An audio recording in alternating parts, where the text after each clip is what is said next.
Good afternoon, everyone. In this session, I'm going to talk about Anna Karenina. It's a novel by Leo Tolstoy. It's a Russian novel. In this session, I'm going to deal with two important novels, and we can consider it as a classics in the history of European literature. First and foremost, Anna Karenina by Leo Tolstoy, and later, The Trial. Okay, this is also an existential novel written by Franz Kafka. Let me start my session with Anna Karenina. With this is a very well-known, prominent novel by Leo Tolstoy, which was published in installments between 1875 and 1877, and it is also considered as one of the pinnacles of world history because we can compare this Anna Karenina with Madame Bovary, okay, French novel, and even yesterday I dealt with well-known novel The Scarlet Letter because these three novelists, those who have contributed or produced this classics of literature at the same time. Okay, so Anna Karenina in Russia and French novel Madame Bovary and The Scarlet Letter American novel. These were considered as the classic in the history of world literature. So let me concentrate on Anna Karenina, as I have already mentioned that this novel was published in installments for 2 years. Later, the narrative centers, especially this novel, came to be known as the classic in the history of European literature. So, the narrative centers on the adulterous affair between Anna, she's a wife of Alexei Karenin, and she because this novel centers around or revolves around her affair with Count Ronsky. Okay, so Count Ronsky was a young bachelor. So Alexei Karenin's discovery of the liaison or the adultery arouses only his concern for his own public image because Anna's husband was a public figure. Okay, he was a minister, he was a senator. So he discovered that there is a liaison between Anna and Ronsky because he could not able to do it because he was more worried about his own image, like how Arthur Dimmesdale he worried about his image in the Scarlet Letter. Yesterday I dealt with that text. So Anna Karenina promises discretion for the sake of her husband and young son, but eventually becomes pregnant by Ronsky. Just I am giving you a plot line, okay, the structure or the narrative of this story. So after the child is born, especially she becomes pregnant by Ronsky, and she was about to give birth for his child. So after the child is born, Anna and the child accompany Ronsky first to Italy and then to Russian estate. But later she begins making furtive trips to see her old child and grows increasingly bitter towards Ronsky, eventually regarding him as unfaithful.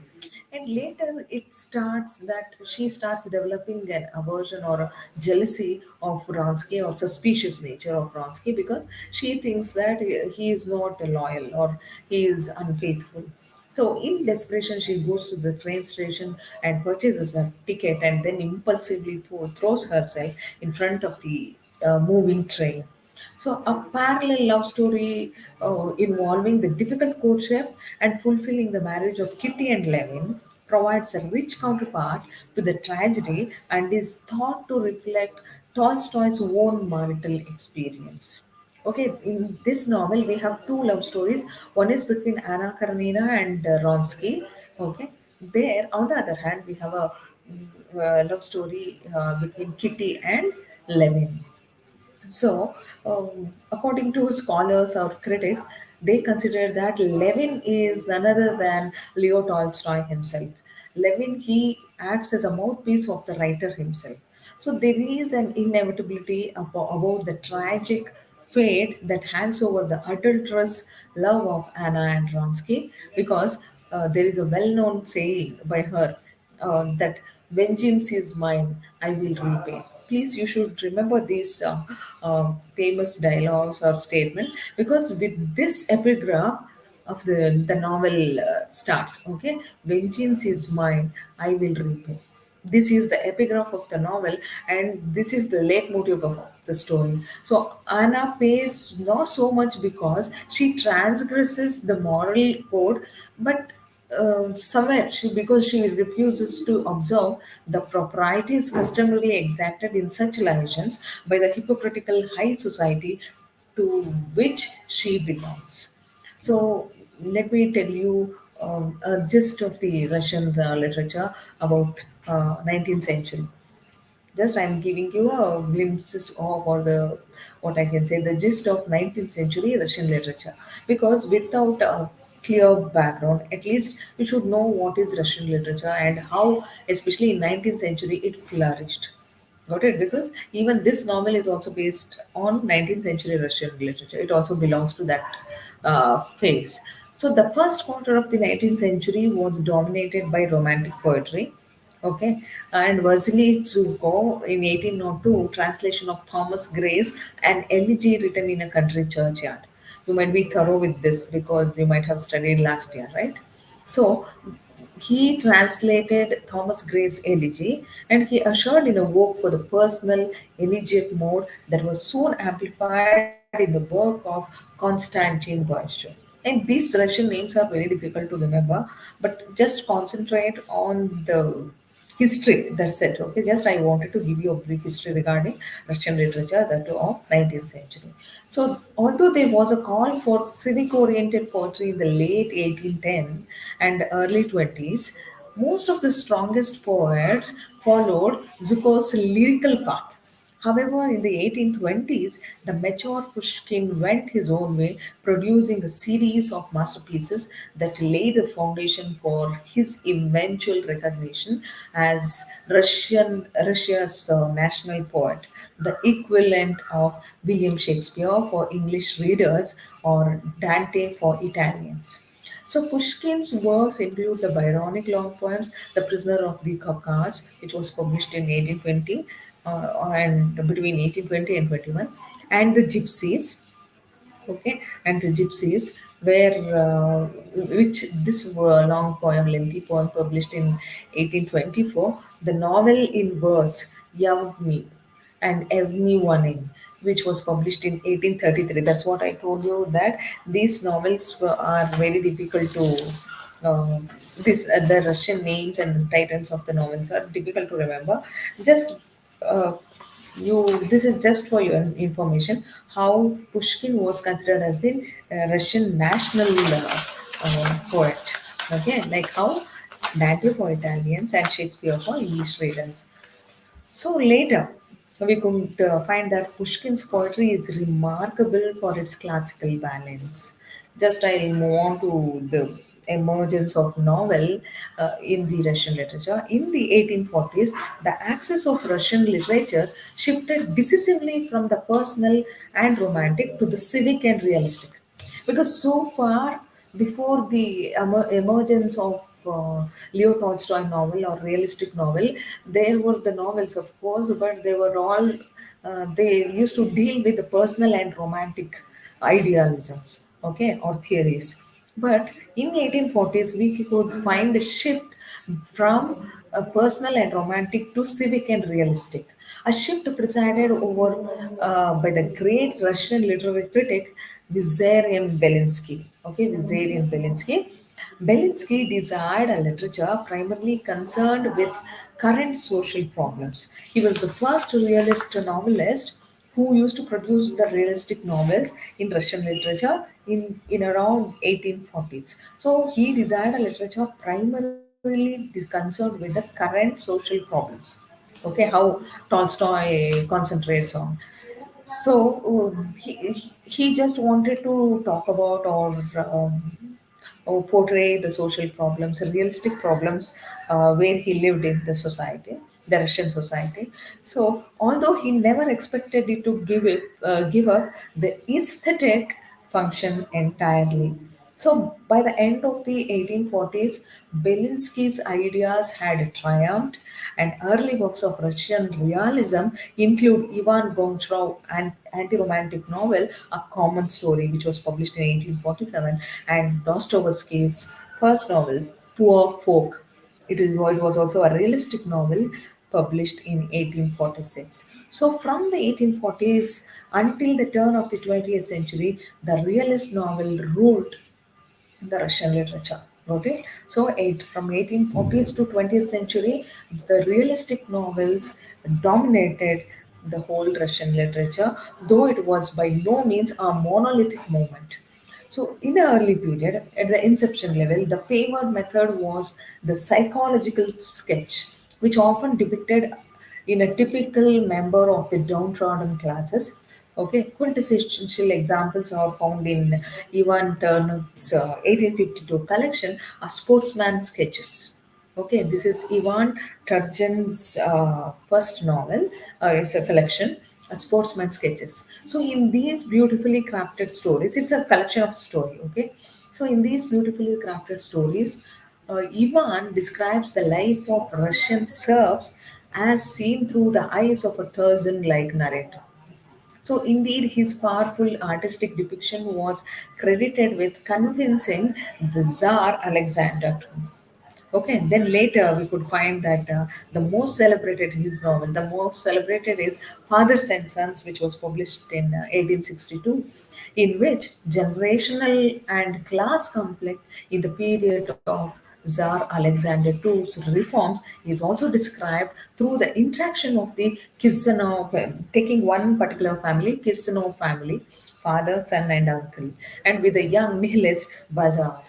Okay, see, this is how the emergence of or the birth of realistic novels took place in Russia after 1840s. So, and it will be unfinished if I don't mention the two great realists of 19th century uh, novelists. They are Dostoevsky and Leo Tolstoy. So Dostoevsky, we all know, he is well known for his novel Crime and Punishment, right? So Dostoevsky, who was arrested in 1849 for his involvement in a social reading group, re-entered the literary scene in the late 1850s. So he experienced a religious conversion during his imprisonment, and his novels of the 1860s and 70s are suffused with or messianic orthodox ideas. So his major novels are, as I have told you just now, Crime and Punishment, which was published in 1866, The Idiot, published in 1868, and The Possessed, published in 1872, and The Brothers Karamazov, which was published in 1879. So these are filled with riveting, often unstable characters and dramatic scenes. While Dostoevsky's novels or Dostoevsky delves into the psychology of men and women at the edge, Tolstoy novels treat the everyday existence of average people. He concentrates on common people. So in both War and Peace of Tolstoy, I'm talking about now. So which was War and Peace was a well-known, prominent Russian novel by Tolstoy, which had earned him name, fame, success, everything, right? So which was published in 1865 to 1869, and Anna Karenina, published between 1875 and 77. So Tolstoy draws beautifully nuanced portraits filled with deep psychological and sociological insight. So that's all about the background to 19th century English literature, Russian literature especially. So let me give you a plot overview. Okay, I'm not analyzing scene by scene or summary chapter after chapter, but just I am trying to give you the plot overview of this plot of this novel Anna Karenina, which was published by which was which is written by Leo Tolstoy, published in 1875 to 1877 in installments. Okay, so the novel begins abruptly like the Oblonsky family of Moscow is torn apart by adultery. As I told you, adultery, like how it forms a important theme in the Scarlet Letter, here also the novel revolves around the crime or what we can say the extramarital affairs of the couple, okay, or the men or the women. So the Oblonsky, we in the beginning of the novel itself, we get introduced to Oblonsky's family of Moscow, which is torn apart by adultery. So Dolly Oblonskaya, which is Dolly, is a wife of Oblonsky, has caught her husband Steva. Oblonsky's nickname is Steva. You just remember Oblonsky. Okay, she caught her husband Oblonsky having an affair with their children's farmer governess and threatens to leave him. So Oblonsky is somewhat remorseful, but mostly dazed and uncomprehending. So Oblonsky's sister Anna Karenina, wife of Saint Petersburg government official Alexei Karenin, she arrives at the Oblonskys to help him to rebuild or reconnect his family. Eventually, Anna is able to bring Oblonsky and Dolly to a reconciliation, because Anna is not only a beautiful uh, lady, uh, because I actually I expect you to want please read this novel, then only you can understand what an impressive character Anna is. And Anna is able to, only because of her verse and because she has a very good rapport with Dolly, her sister-in-law, and she says it is easy to take divorce, but it is very difficult to build a bond between family, or especially between people. So at least for the sake of the children, you both of you should live together. So after listening to her words, and even Dolly somewhere, even somewhat she felt convinced. So we could find a reconciliation between Oblonsky and Dolly. So meanwhile, Dolly's younger sister Kitty, she is also courted by two suitors. One is Levin, an upward landowner, and I also told you that Levin acts as a mouthpiece of the Leo Tolstoy. Okay, though he is very rich, but he loves to live in village and in his estate, not in what I can say. He doesn't like the urban society or urban life. So this lady, Kitty, who happens to be Dolly's younger sister, she is courted by two suitors. One is Konstantin Levin, and a landowner, and Alexei Ronsky, a dashing military man. So Kitty turns down Levin in favor of Ronsky, but not long after, Ronsky meets Anna Karenina, and he falls in love with Anna instead of Kitty. So the devastated Kitty falls ill, and Levin, depressed after having been rejected by Kitty, and he withdraws to his estate in the country because he likes country life, unlike other heroes of the novel. So Anna Karenina returns to St. Petersburg, reflecting on her infatuation with Ronsky. Even though Anna could able to understand that Ronsky he has strong feelings for her, but still she pretends like as though she doesn't know anything. But in fact, she also felt that she has an infatuation towards Ronsky. So, but when she arrives home, she dismisses it as a fleeting crush. Then later she thinks that it might be just a crush, not an infatuation.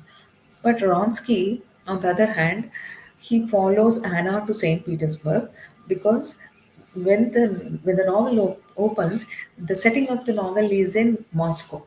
Anna, she got married to a man who is a senator and who is a government official of St. Petersburg. So Ronsky meets Anna in Moscow, and where he attends the party hosted by Dolly and Oblonsky, because Oblonsky is also a common friend to Ronsky as well as Levin. There he sees Anna, but it was what we can say that love at first sight. So Ronsky, however, he follows Anna Karenina to St. Petersburg, and their mutual attraction intensifies as Anna begins to mix with the free-thinking social set of Ronsky's cousin Betsy. Betsy, just you remember that much. At a party, Anna implores Ronsky to ask Kitty's forgiveness in response, because I told you, no, Ronsky turned down Kitty's proposal because he is in love with Anna Karenina, in though she is in spite of having a knowledge of she is a married woman. And even the Russian society does not entertain or does not accept this kind of adultery or licentiousness between a married woman and other young boy or young man. So at a party, Anna explores Ronsky to ask Kitty's forgiveness. In response, he tells Anna that he loves Anna than Kitty. Then Karenin goes home from the party alone, then sensing that something is messy. So he speaks to Anna later that night that about his suspicious nature or about his, because he says that he feels fishy about her and Ronsky. But she curtly dismisses his concern because Alexei Karnin, though he is a very less spoken boy, less spoken man and man of ideals, and very innocent, but he is very, or we can say, very keen observer, and he could able to understand the psychology of people. That's why in that part itself he could able to guess something is there fishy between Anna and Ronsky. But Anna Karenina, she outrightly dismisses his concerns. But after a few days or sometime later, Ronsky participates in a military officer's horse race because Ronsky happens to be I told you, a young army officer. So, though an accomplished horseman, he makes an error during the race, inadvertently breaking his horse's back. Okay, Karenin notices his wife's intense interest in Ronsky during this race because Ronsky had invited Anna, but Anna in the beginning she refuses his invitation to watch that horse race. But later she also goes to watch that. So Karenin was also present in that race. Karenin observes and he notices that his wife's intense interest and she is so much curious about Ronsky in that race. This is called a steeple chasing event. Okay, this is called a steeple chasing event. This is also very important. Sometimes in your examination you may get a question or on this incident for 5 marks, okay, for short notes. So he confronts Anna afterward, and she candidly admits to Alexei Karenin, her husband, that she is in love with Ronsky. And later, even we audience, we readers, we also we come to know that she is having an affair with Ronsky because she loves Ronsky. So Alexei Karnin was literally stunned because it was not at all acceptable in that Russian society. And moreover, Alexei was also a senator, right? He was a government official, and the two Anna was a wife of a government official, and where she belongs to a higher class, upper class, and he expects her not to commit this kind of licentious act. So Kitty, on the other hand, meanwhile, attempts to recover her health at a spa in Germany, where she meets a pious Russian woman and her do-gooder prodigy, so Varenka. So Kitty also meets Levin's sickly brother Nikolai, and who is also recovering at the spa. And Levin's intellectual half brother Sergei Kozia visits. There are too many characters in this novel. You just concentrate on the important major characters. So Levin has a brother, and he's a half brother, very intellectual. He's Sergei Konsha. He visits Levin in the country and criticizes him for quitting his post on the local administrative council. For that, Levin explains that he resigned that job because he found that work highly bureaucratic and useless. So Levin works enthusiastically with the peasants on his estates. So which shows that Levin is so much comfortable with rural life and the rural people than the officers or than with the bureaucrats. So that's why he says that it is a useless and it is meaningless to live in the city life and to be a friend of a bureaucrat or to be at a member of a senate. So instead he says that I am happily and enthusiastically can work with the peasants in my estate. So he is frustrated by their resistance to agricultural innovations. He tries to introduce new technology to farming, but those peasants were not at all aware of the agricultural innovations. They just listened to him as though they were listening to a fairy tale. Got it? So Levin visits Dolly, who tempts him with talk of reviving a relationship with Kitty.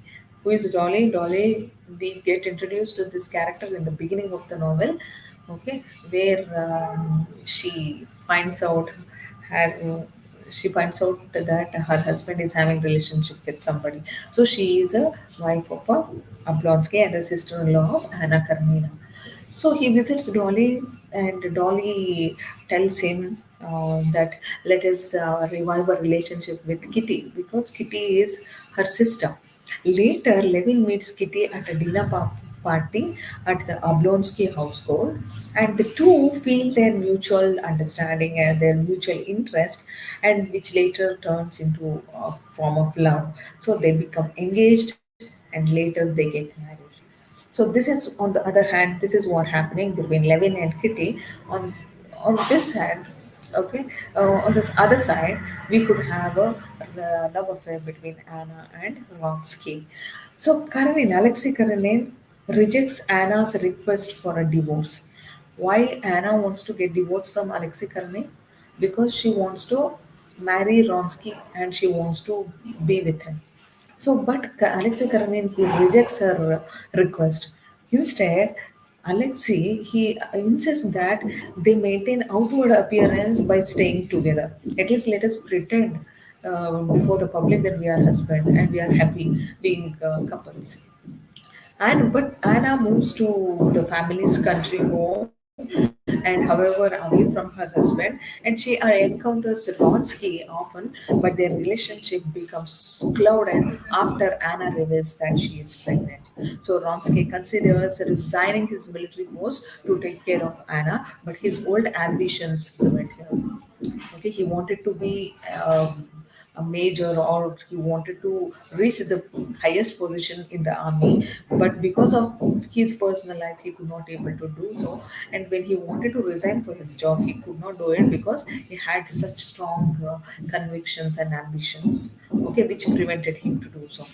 On the other hand, Alexei Karenin, catching Ronsky at the Karenin country home one day, finally agrees to divorce Anna. But Anna, in her childbirth agony, begs for Karenin's forgiveness and he suddenly grants it. He leaves the divorce decision in her hands, but she resents his generosity and she does not ask for a divorce at all. So instead, Anna and Ronsky go to Italy, and where they led an aimless existence. And eventually, the two return to Russia, where Anna is spurned by society, which considers her adultery disgracefully.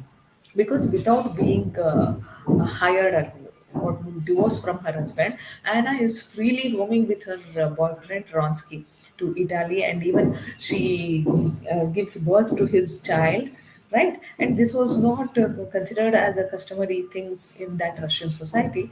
That's why it humiliates him and it considers her adultery disgraceful. Of course, Anna and Ronsky withdraw into seclusion because the society was humiliating them, and so obviously they were treated as a third-rated citizens. So obviously they have to withdraw into seclusion. And though Anna dates a birthday visit to her young son at Karenin's home, she begins to feel great jealousy for Ronsky, resenting the fact that he is free to participate in society while she is housebound and scorned. So we can also think from the point of feministic point of view, where Ronsky can go around and wants Ronsky can roam around the city, where the society was not at all looking it, down upon him, but the same society making her to not to participate in any event, any public event, whereas she was made as a housebound and scorned. She was imprisoned. So married later, what she feels, Anna Karenina, she thinks for her, marriage and married life brings surprises for Levin, and including his sudden lack of freedom. And when Levin is called away to visit his dying brother Nikolai, Kitty sparks a quarrel by insisting on accompanying him.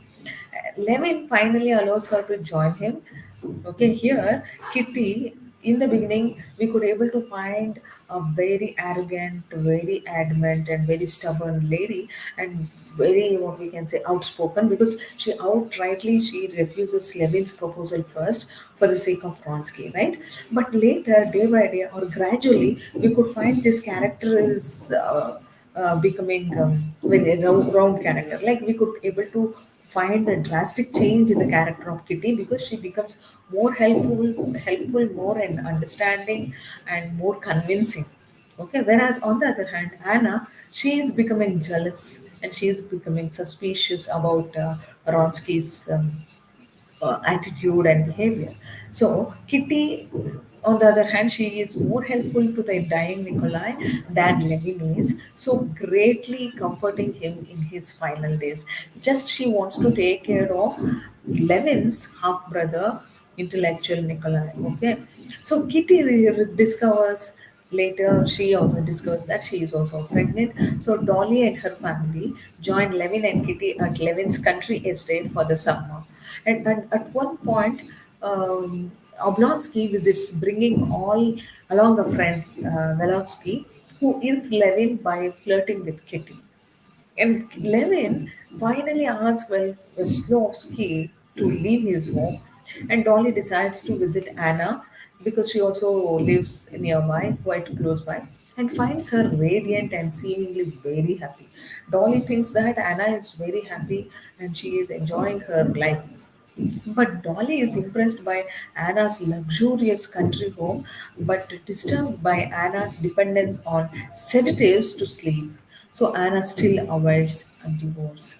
So here we could find that Dolly, since we readers we know that there is a good bond or a strong bond between Dolly and Anna Karenina.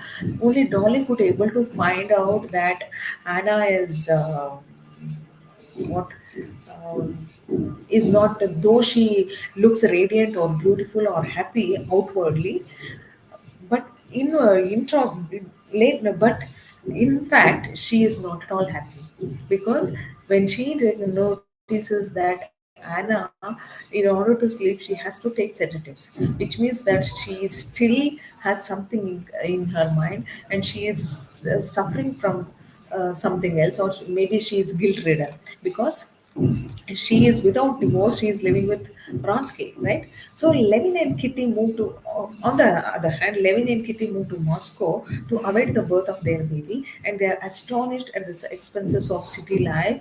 And Levin makes a trip to the provinces to take part in important local elections, in which the vote brings a victory for the young liberals. And one day, Oblonsky takes Levin to visit Anna, and whom Levin has never met.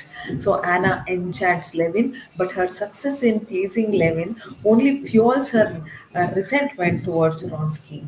And she grows paranoid that Ronsky no longer loves Anna. That's what I told you, because of her suspicious nature. Somewhere we feel that Anna Karenina is what she brings her own downfall, or she is main cause for her own downfall in her life. Got it? So meanwhile, Kitty enters labor and she bears a son, and Levin is confused by the conflicting emotions he feels towards the infant. So Oblonsky goes to St. Petersburg to seek a cushy, very happy job, and what a painless job, and to beg Karnin to grant Anna the divorce he once promised. Sorry, Anna. So Karenin, following the advice of a questionable French psychic, he refuses to grant divorce. Anna picks a quarrel with Ronsky and accusing him of putting his mother before her and unfairly postponing plans to go to the country. So Ronsky tries to be accommodating, and but Anna remains angry. So when Ronsky leaves on an errand, Anna is tormented, because see, Anna, right now, we could be able to find out that Anna is neither happy with her husband nor with her lover. And because of her suspicious nature, and because of her obsessed nature, or because of her possessive nature, nowhere she is leading a peaceful life. got it. Though Ronsky tries to accommodate her, and and even he wants to pacify her by all kinds of means, but still Anna remains angry. And when Ronsky leaves on errand, she becomes tormented, and she sends him a telegram urgently calling him home, followed by a profusely apologetic note.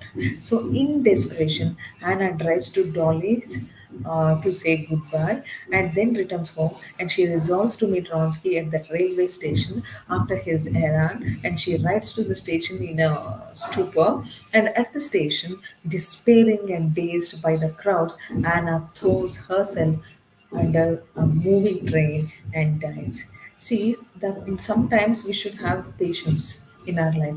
Patience will be rewarded, though it is very difficult to have patience, but it will be rewarded with a great things. So here, Anna was lacking what she was lacking patience, right, and understanding. So 2 months later, Sergi's book has finally been published and to virtually no acclaim. And Sergei represses his disappointment by joining a patriotic upsurge of Russian support for Slavic people attempting to free themselves from Turkish rule. And Sergei Ronsky and others board a train for Serbia to assist in the cause. So Levin is skeptical of the Slavic cause, however, and Kitty becomes worried by Levin's gloomy mood, and he has become immersed in questions about the meaning of life, and but feels unable to answer them.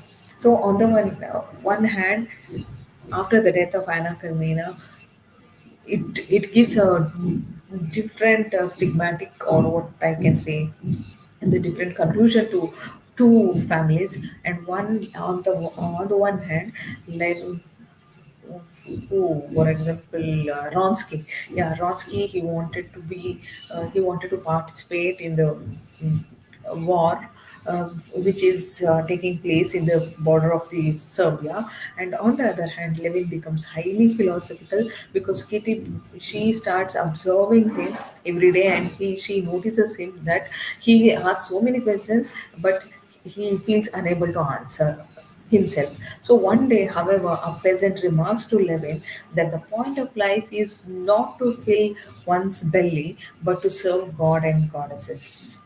Got it? So he says that it is not just it is there's no meaning in just earning and eating and enjoying the life, but at least we should help the poor and needy, okay, in the name of the god, how much or is possible from our end.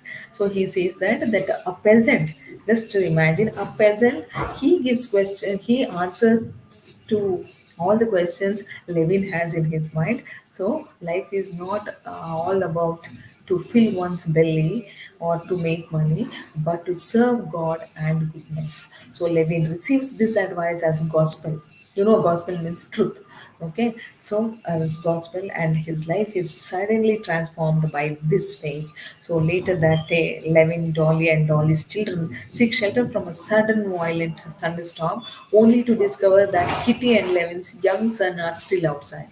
So Levin runs out to the woods and sees a huge oak fell down by lightning, and he fears the worst. But his wife and children are safe. For the first time, Levin feels real love for his son and his wife Kitty, and Kitty also feels pleased. So Levin reflects again that the meaning of his life lies in the good that he can put into it. Okay, this is what the story about, where we have understood the life of Anna, Ronsky, Alexei, Kitty, Levin, Oblonsky, and Dolly. And this novel is filled with many characters, and it has a wonderful story, and it ends with a very good moral. Okay, so one should have patience. And let me analyze the characters in. natural form. So Anna, let me start with Anna Karenina. I told you she is a very beautiful aristocratic married woman from St. Petersburg whose pursuit of love and emotional honesty makes her an outcast from society. Right? Why she goes behind Ronsky? Because she thought that she may be emotionally attached to him, and he may be honest lover to her. And later, because of her suspicious nature itself, she had to face the downfall, and she has to have a tragic end at the end of her the novel, right? So Anna's adulterous affair which leads her into social exile, misery, and finally suicide. She commits suicide by throwing herself before the moving train, right? So Anna is a beautiful person in every sense. I told you, and what her good vision or her good thinking is also very good example in the beginning of the novel, where she tries to make a establish a reconciliation between her brother and sister-in-law, who are they, Oblonsky and Dolly, right? So she is, of course, she is a beautiful person in every sense, and intelligent, literate, and we can easily consider her as a beauty with brain. So she reads voraciously. She is very intelligent. She is literate. She is beautiful. She has grace, charm, and everything. And she writes children books and which shows an innate ability to appreciate art. So physically, in order to talk about her physical beauty, she is ravishing and yet tastefully reserved. She captures the attention of virtually everyone in the high society. So Anna Karenina, she believes in love, not only the romantic love, but family love or domestic love and friendship as well. So, as we see from the beginning, her devotion to her son and her fervent efforts to reconcile Oblonsky and Dolly and in their marital conflicts or troubles, and her warm reception of Dolly at her country home. And Anna abhors nothing more than fakery, and then later she comes to regard her husband Karne as the very incarnation of the fake, emotionless conventionality which she despises. And of course, she is a very good human being. And how about her husband, Alexei Karnin? And her husband is a high ranking government official or a government minister and one of the most important men in St. Petersburg. Alexei Karanin is formal and duty bound, and he is cowed by social convention and constantly presents a flawless facade of a cultivated and capable man. Okay, he is known for his idealism, and he is very disciplined, and he can be considered as a flawless man. Okay, and there is something empty about almost everything Karmin does in the novel. However, that he reads poetry but has no poetic sentiments. Got it? And he reads every book, but he doesn't know how to admire it. So he reads world history but seems remarkably narrow-minded. So this is what his weakness was. So he cannot be accused of being a poor husband or a father, but he shows little tenderness towards his wife Anna or his son Saryoza.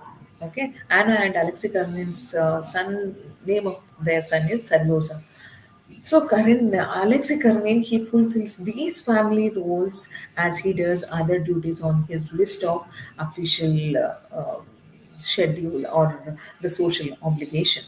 So he treats his professional life as well as personal life same.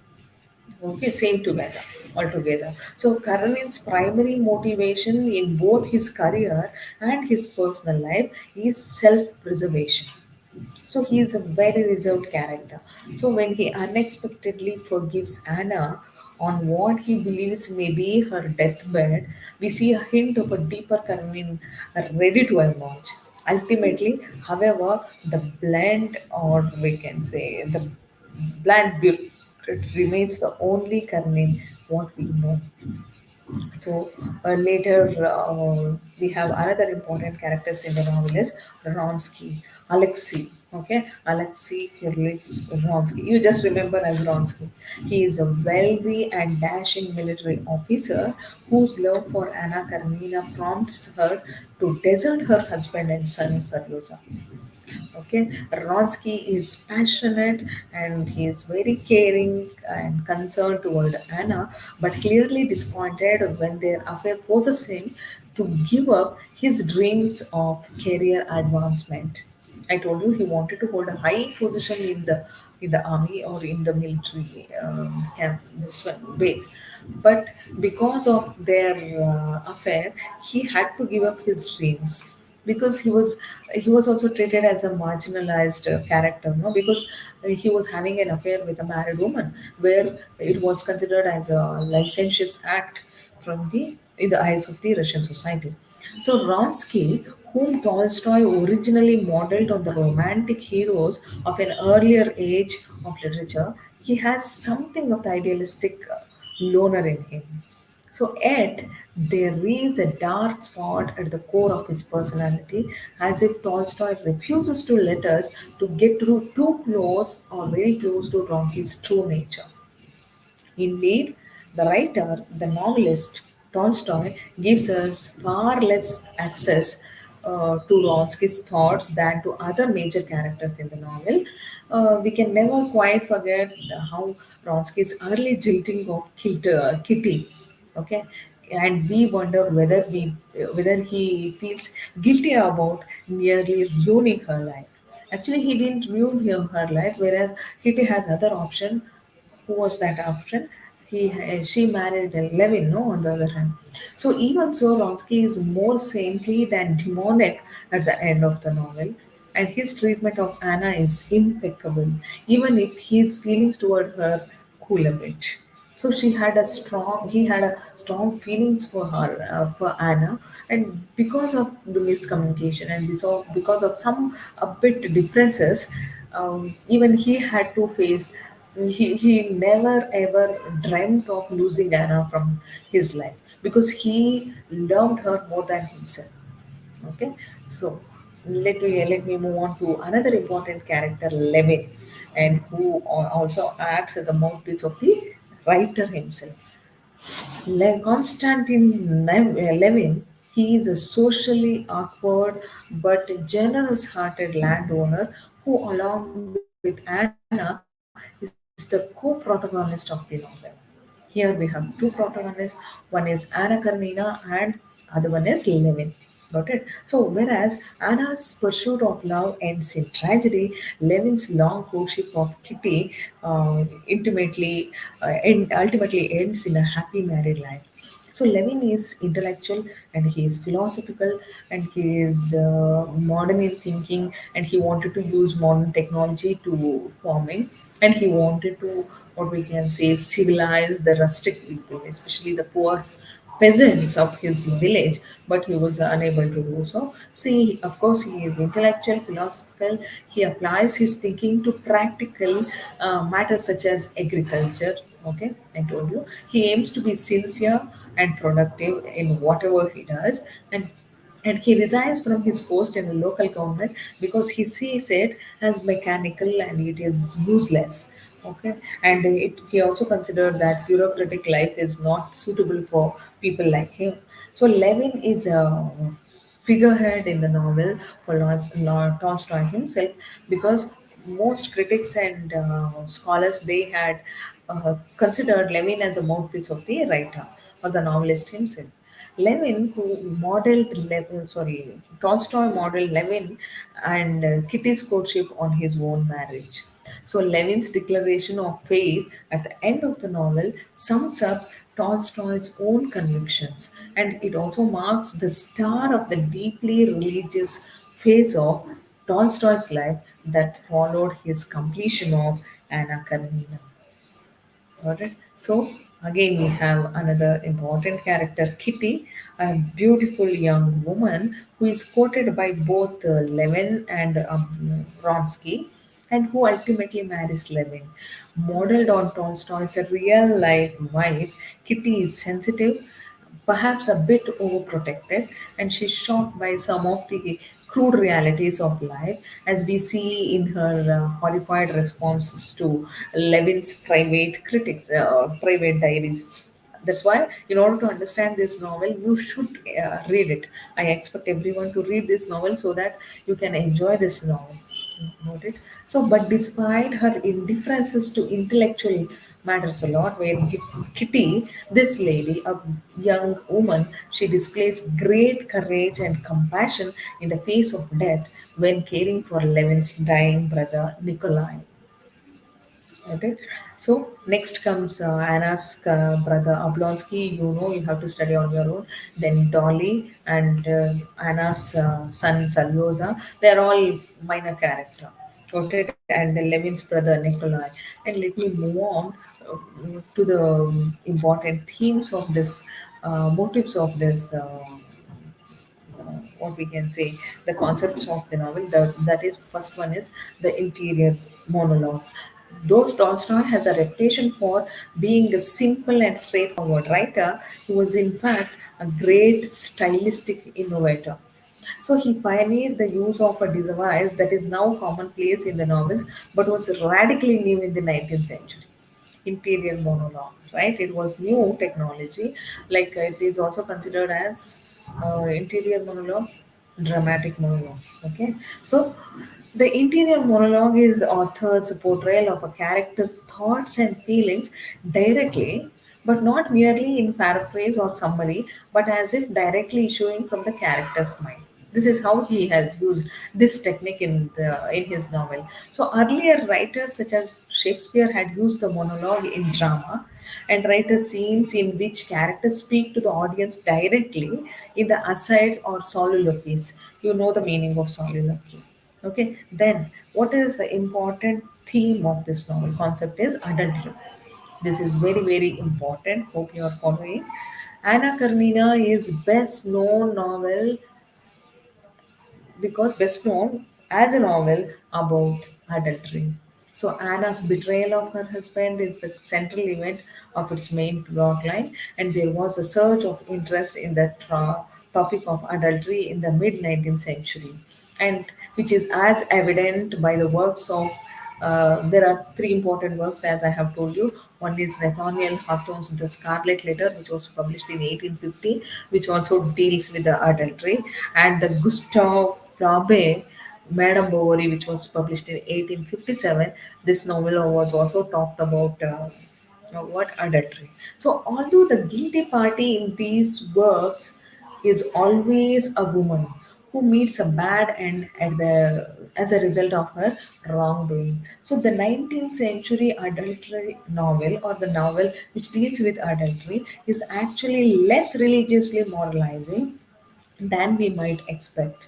So in this way, Anna Karenina uh, is a case in that point, which can also consider this as a case study. So although the novel is loaded with biblical quotations issuing from the mouths of the character and from its own epigraph, its moral atmosphere is not overwhelmingly Christian.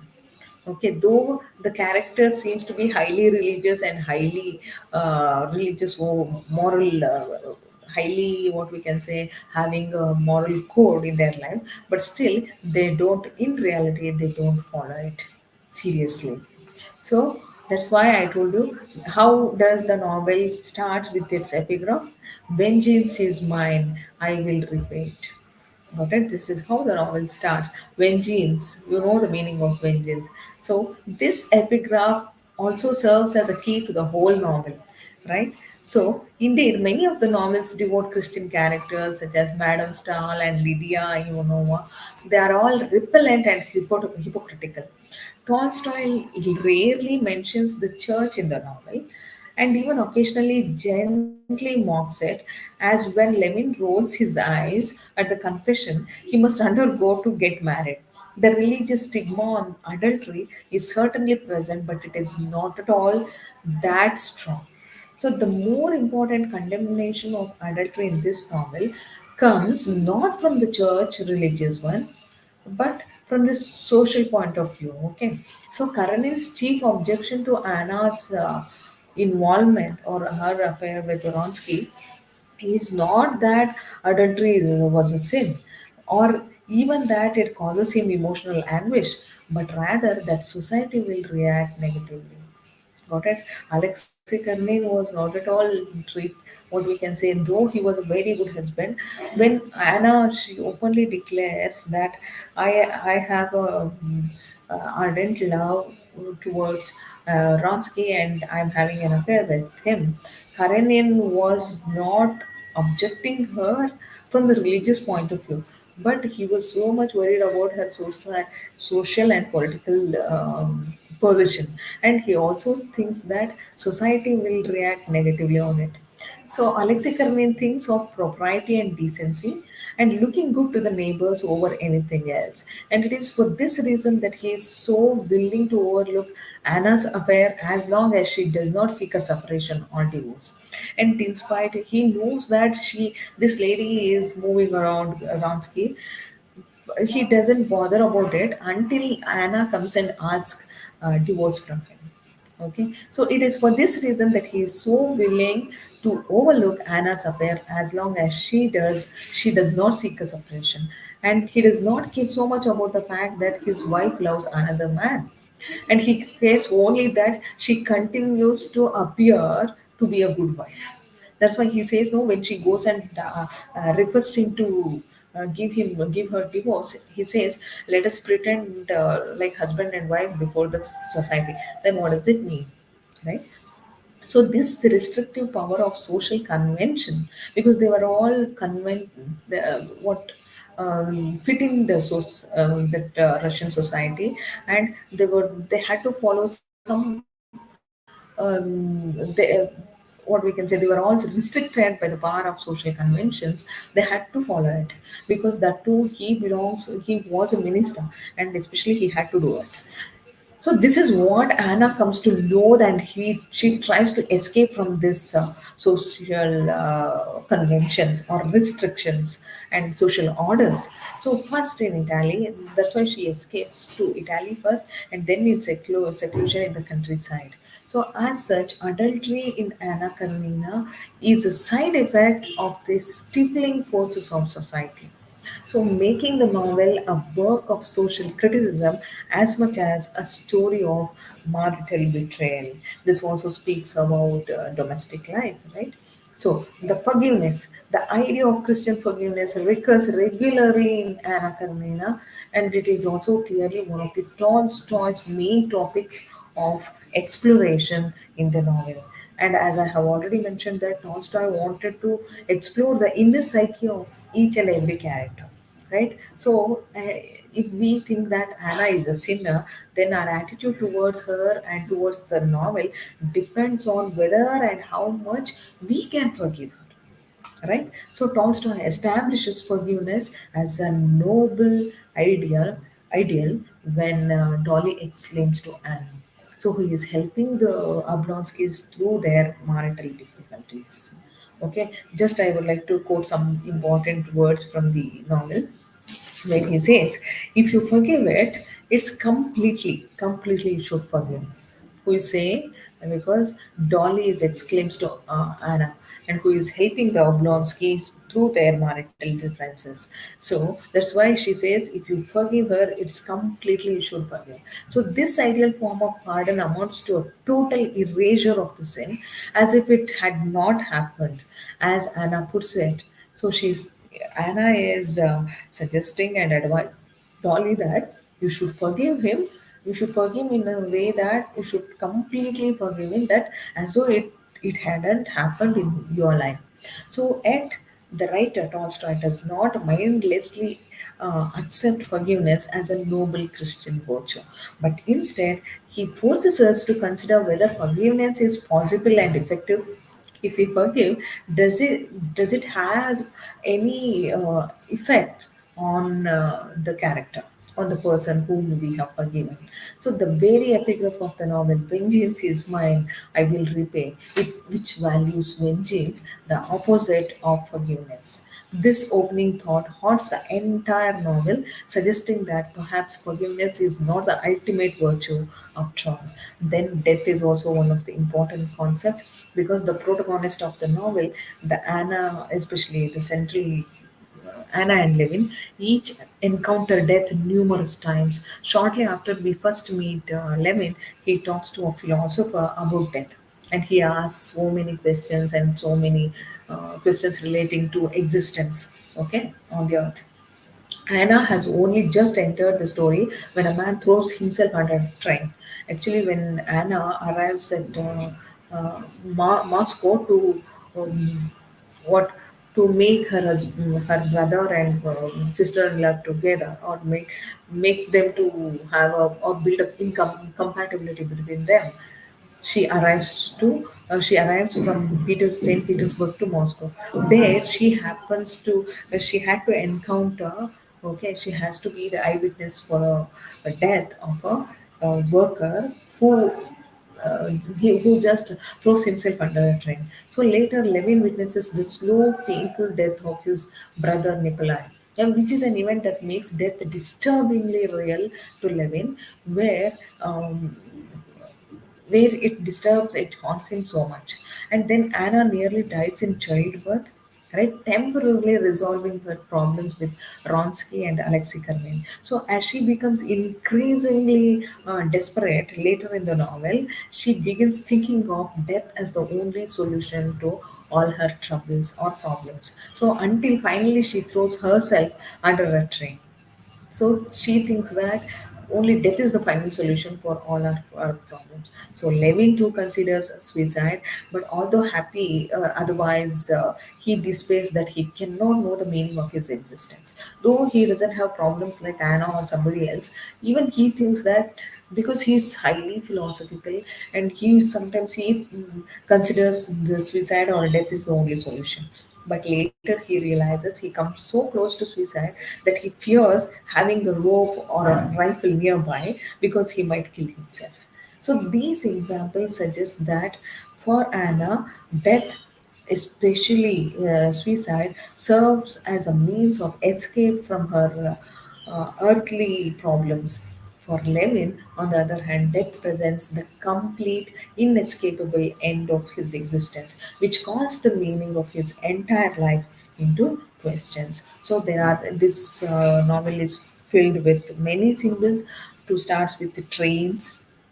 Okay, there are many references to trains in Anna Karenina which carry negative meaning, and Tolstoy sometimes has a character use the French word train. Okay, in his another novel, because in this novel, trains also forms very important symbols, and Ronsky's racehorse. That this is very important. On a literal level, the Ronsky, I told you, he is a dashing young military man, right? Military officer. He has a racehorse called Frau, okay, which is very beautiful, and it's a pricey horse that Ronsky buys and then accidentally destroys at the officer's race. So, on a figurative level, this horse, Frau, is a clear symbol of Anna. And like Anna, it is also very beautiful, or of Ronsky's relationship with her, symbolically speaking. So, both of which are ultimately destroyed. One, he himself shot it dead, and on the other hand, Anna, she commits suicide. So Fra appears in the novel soon after Ronsky's affair with Anna becomes serious and dangerous for their social reputations. So Ronsky meets Anna just before the race, and his conversation with her makes him nervous and unsettled, impairing his performance in the race, right? That steeplechase event. So this link connects Anna with Frau, his horse, water race horse, still more deeply. That shows how Vronsky's liaison with Anna endangers him. Got it? So the horse race, the frou is dangerous as well, as we find out when several officers and horses are injured during the race. So Ronsky's attempts to ride out both dangers, the horse race and the affair, with his characteristic coolness and poise, and he manages to do so very successfully for a time.